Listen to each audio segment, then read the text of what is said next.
सवारी साधनलाई पनि हजुरहरूको तर्फबाट व्यवस्थापन गरिदिनु हुनको लागि हार्दिक अपील गर्न चाहन्छु र आदरणीय श्रमदाताज्यूहरू साथै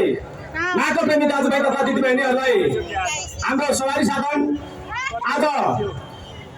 यो स्टेजको दायाँतर्फ लगेर आफैले सुरक्षा गर्दै आफ्नो सवारी साधनलाई सुरक्षित साथ राखिदिनु हुनको लागि पनि हार्दिक अपील गर्न चाहन्छु। देख्दै हुनुहुन्छ आदरणीय दाजुभाइ तथा दिदीबहिनीहरू, हाम्रो श्रमदाता साथै माटो प्रेमी दाजुभाइ तथा दिदीबहिनीहरू मोटरसाइकल र्याली गर्ने कार्यक्रमलाई सोध्दै मोटरसाइकल र्याली बृहत आमसभाको कार्यक्रम स्थलतर्फ प्रवेश गर्दै हुनुहुन्छ र आदरणीय सम्पूर्ण उपस्थित दाजुभाइ तथा दिदीबहिनीहरू र पत्रकार साथीहरू, तपाईहरु पनि आफ्नो ठाउँमा तयारी गरिदिनु हुनको लागि अनुरोध गर्न चाहन्छु।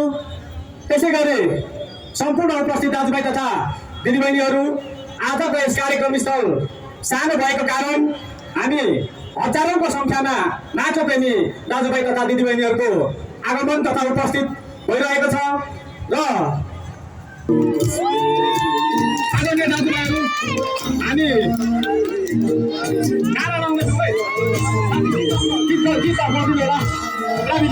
गीत आफ्नो हुनको लागि हार्दिक